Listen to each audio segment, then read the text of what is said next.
शं वरुणः शन्नो भवत्पर्यमा शन्न इन्द्रो बृहस्पतिः शन्नो विष्णुरुक्रमः ॐ शान्ति शान्ति शान्तिः।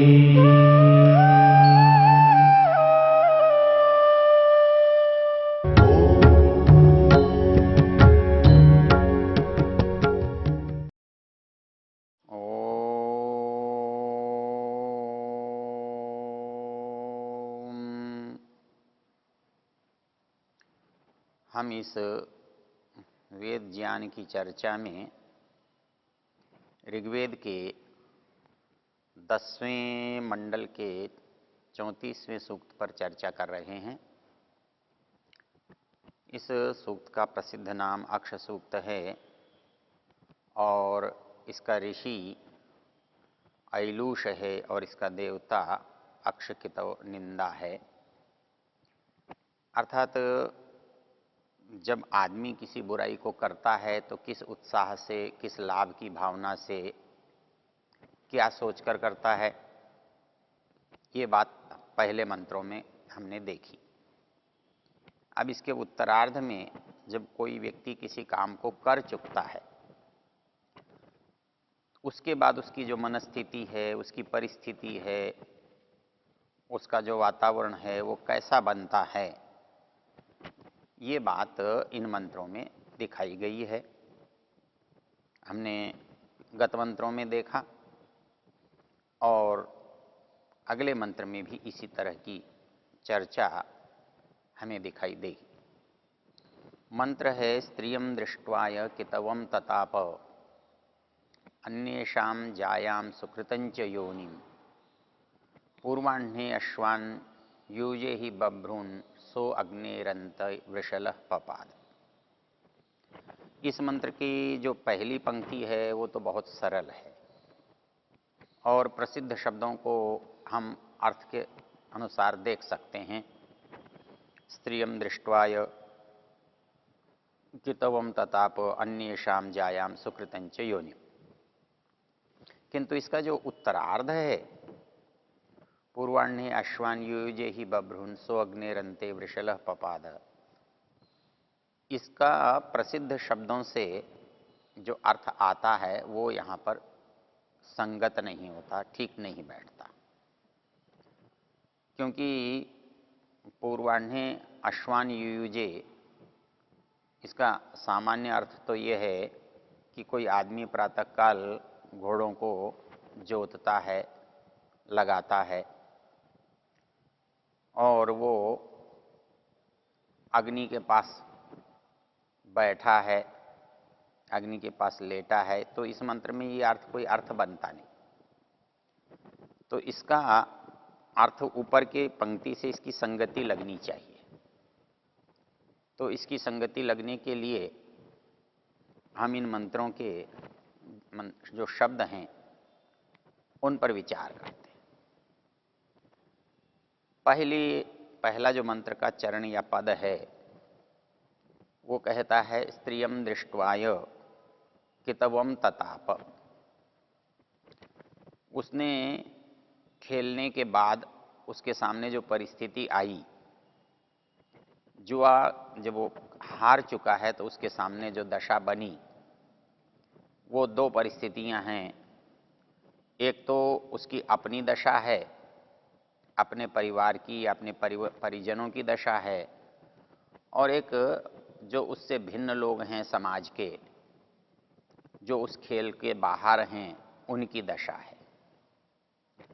तो वो अपनी दशा को देखता है और अपने से भिन्न जो दूसरे लोग हैं उनकी दशा को देखता है।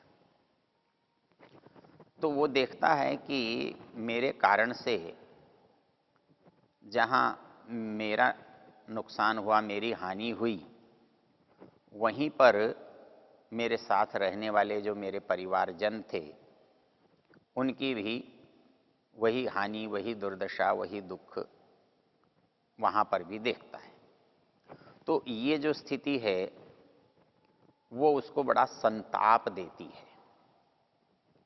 जब हम उत्साह में, आवेश में, लोभ में, अज्ञान में जब किसी काम को कर लेते हैं तो करते समय तो हमारे मन में बड़ा अविश्वास होता है, बड़ा आशा होती है कि हम बहुत लाभ उठाएंगे, बहुत अच्छा परिणाम हमारे लिए आएगा।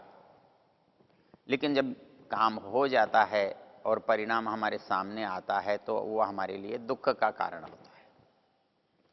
उससे हम बहुत परेशान होते हैं और वो परेशानी केवल व्यक्ति तक नहीं रहती, वो व्यक्ति के साथ उसके परिवार के सदस्यों तक भी, संबंधियों तक भी जाती है।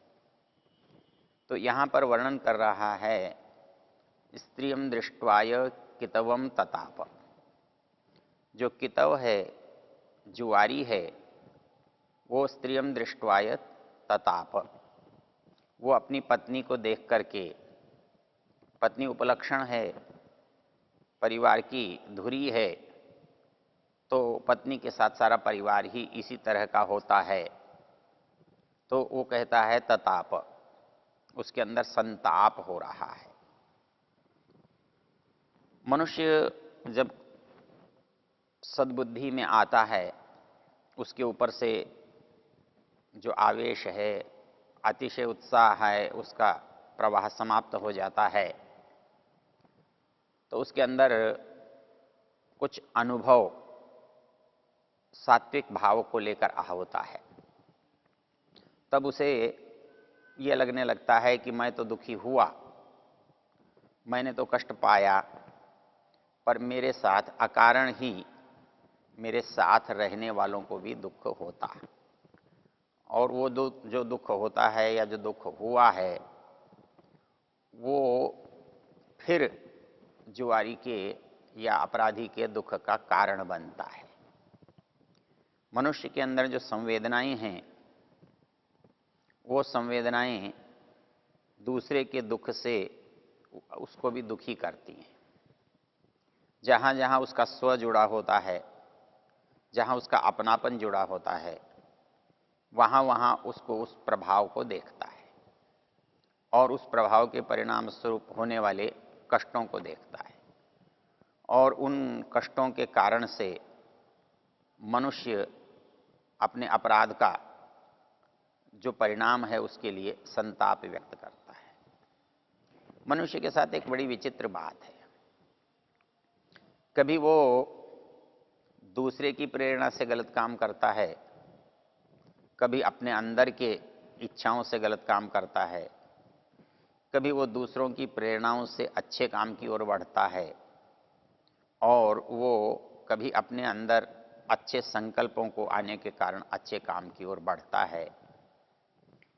इसके लिए साहित्य में एक बड़ी रोचक चर्चा है कि हमको जो सबसे अधिक प्रभावित करता है वो प्रभावित करने वाला पात्र हमारे जीवन में, हमारे परिवार में हमारा जीवन साथी, हमारी पत्नी, हमारी प्रेमिका, हमसे जिसका निकट संबंध है वो होता है। साहित्य के बहुत सारे लाभ जहाँ गिनाए हैं वहाँ उदाहरण के रूप में एक शब्द दिया है और वो शब्द है कि इससे हमें क्या लाभ होता है।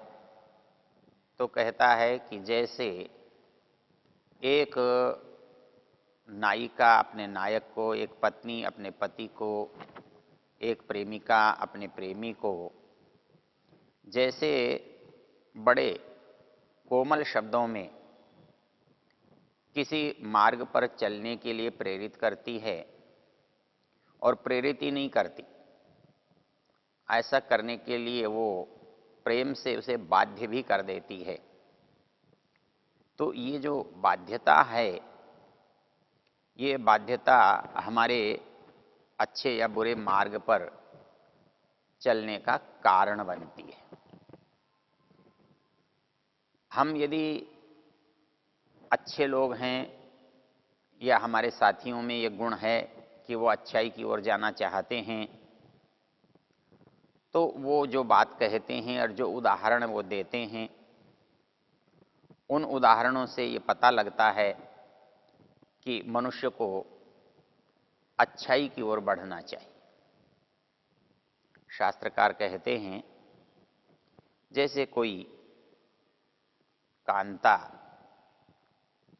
यदि वो अच्छे रास्ते पर चलते हैं तो अपने बुरे रास्ते पर चलने वाले पति को रामादिवत प्रवर्तितव्यम न रावणादिवत, आपको राम की तरह से अच्छा आचरण करना चाहिए, रावण की तरह से बुरा आचरण नहीं करना चाहिए, क्योंकि रावण की तरह बुरा आचरण करने से, अपराध भाव से, गलत कामों को करने से जैसे उसका नाश हुआ, उसकी पराजय हुई, उसको दुख मिला, वैसे ही आपको भी कष्ट होगा, दुख होगा, पराजय मिलेगी।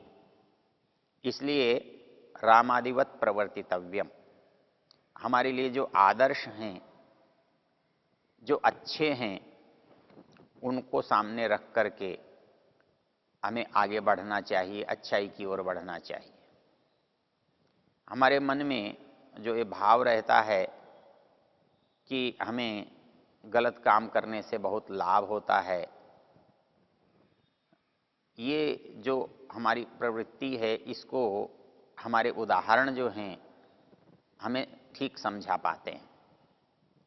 हम देखते हैं उन जीवनों को, उन चरित्रों को, उन व्यक्तियों को जो अपने जीवन में बहुत कष्ट उठाते हैं, लेकिन उनका कष्ट जो है वो कष्ट नहीं होता है, वो उस यात्रा का पड़ाव है, उस ओर से जाने वाले मार्ग की वो परिस्थितियां हैं जिनसे मनुष्य निकलता है। तो वो कष्ट हमारा अंतिम नहीं है, अर्थात हमारे अच्छे काम करने का परिणाम वो कष्ट है, हम ऐसा समझ लेते हैं। हमारे में एक भूल क्या होती है कि हम रास्ते की चीज को लक्ष्य की प्राप्ति समझ लेते हैं। तो रास्ते में चलते हुए जब हम कुछ अच्छे कामों में लगते हैं, अच्छे कामों को करने की इच्छा करते हैं, तो स्वाभाविक रूप से में बहुत सारे कष्ट, दुविधाएं, अभाव आते हैं। तो उनको हम क्या समझ बैठते हैं कि ये हमारे अच्छे काम का परिणाम है, अर्थात हमने अच्छा काम किया इसलिए हमें ये दुख हुआ। लेकिन जो समझदार होते हैं वो रुकते नहीं हैं, वो आगे बढ़ते जाते हैं। वो ये जानते हैं कि ये जो विकट आई है, ये चढ़ाई लगती है पहाड़ की, ये शिखर पर पहुंचने से पहले का परिणाम है। जब हम शिखर पर पहुंचेंगे तो हम एक सुखद वातावरण में होंगे, एक सुखद परिस्थिति में होंगे। वैसे ही जब हम कोई अच्छा काम करते हैं, अच्छे रास्ते पर चलने की इच्छा रखते हैं, तब मार्ग में जो आने वाली बाधाएं हैं, जो कष्ट हैं, वो दुख हैं, हम उनको अच्छे कामों का परिणाम नहीं मानते, हम आने वाली परिस्थितियां मानते हैं। क्योंकि परिणाम तो वो है जहां जाकर व्यक्ति संतुष्ट हो जाता है, पूर्ण हो जाता है, उसके बाद फिर करना कुछ शेष नहीं रहता है। यदि इसका हम अध्ययन करें तो हम देखेंगे कि दुनिया में जितने भी अच्छे व्यक्ति हुए हैं या अच्छा काम करने वाले लोग हैं, वो अच्छा काम करने की इच्छा करते हैं, अच्छा काम करने के लिए चलते हैं, तब उनके साथ बहुत सारे संकट आते हैं। और उनका जीवन पढ़ने से जो लाभ होता है, लाभ ये होता है कि उन संकटों को जब हम देखते हैं और ये अनुभव करते हैं कि वो संकटों पर रुके नहीं हैं, वो संकटों से घबराए नहीं हैं, और वो आगे आगे आगे बढ़ते गए हैं। परिणाम स्वरूप जहाँ वो पहुँचे हैं वहाँ दुखों की समाप्ति होती है, वहाँ सुखों की प्राप्ति होती है, वहाँ आनंद का अनुभव होता है। यदि इसको हम कालिदास के शब्दों में कहें तो उन्होंने कुमार संभव में एक बड़ी अच्छी पंक्ति लिखी है, क्लेश फलेन ही पुनर्नवताम विधत्ते। जब हम रास्ते में कितने भी कष्ट पा रहे हों, सफलता से पहले हमको कितने भी दुख क्यों न मिले हों, जब हम सफल हो जाते हैं, जब हमारे कार्य की पूर्णता हो जाती है, तो वो सारे के सारे हमारे दुख जो हैं अनुभव से सुख में बदल जाते हैं। वो दुख भी हमें आनंद का अनुभव करवाते हैं। तो इसलिए मनुष्य को श्रेष्ठ काम करते हुए मार्ग में नहीं रुकना चाहिए। तो हम जो कष्ट अनुभव करते हैं तो अच्छाई में आने वाले कष्ट को हम कष्ट समझते हैं, जबकि बुराई में आने वाला कष्ट अधिक बड़ा होता है। उसके भी दो कारण हैं। अच्छाई में आने वाला कष्ट पहले कष्ट होता है लेकिन परिणाम सुखद होता है, लेकिन बुराई में आने वाला जो कष्ट होता है वो प्रारंभ में सुखद लगता है किंतु परिणाम में दुखद होता है। यदि इसे गीता की भाषा में कहें, परिणामे अमृतोपमम यत्तदग्रे विषमिव परिणामे अमृतोपमम तत्सुखम सात्विकम प्रोक्तम आत्मबुद्धि प्रसादजम। कहता है कि अच्छे की जो परिभाषा है वो ये है आत्मबुद्धि प्रसादजम। जो आत्मा को, जो बुद्धि को प्रसन्नता देता है, जो आनंद का अनुभव कराता है, तो वो जो कार्य है वो श्रेष्ठ होता है। और उसमें आने वाला कष्ट समाप्त होने के बाद आनंद की जो अवधि है, सुख की अवधि है, वो लंबी होती है, बढ़ती है, बहुत दीर्घ काल तक चलती है।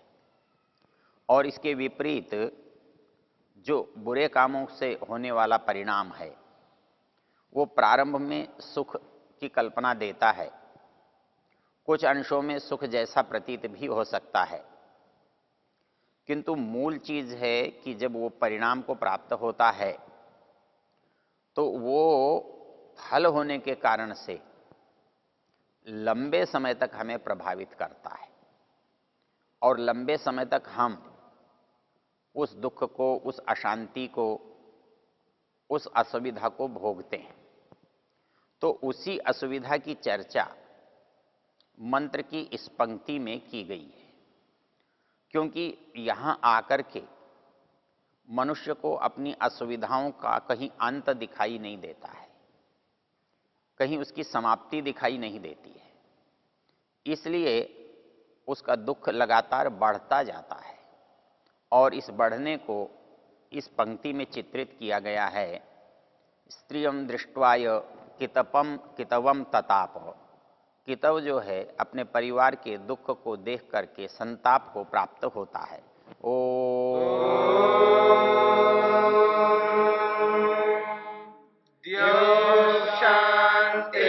शांतिरंतरिक्षं शांतिर्पृथिवी शांतिरापः शांतिरोषधयः शांतिः वनस्पतयः शांतिर्विश्वे देवा शांतिर्ब्रह्म शांति सर्वं शांति शांतिरेव शांति क्षमा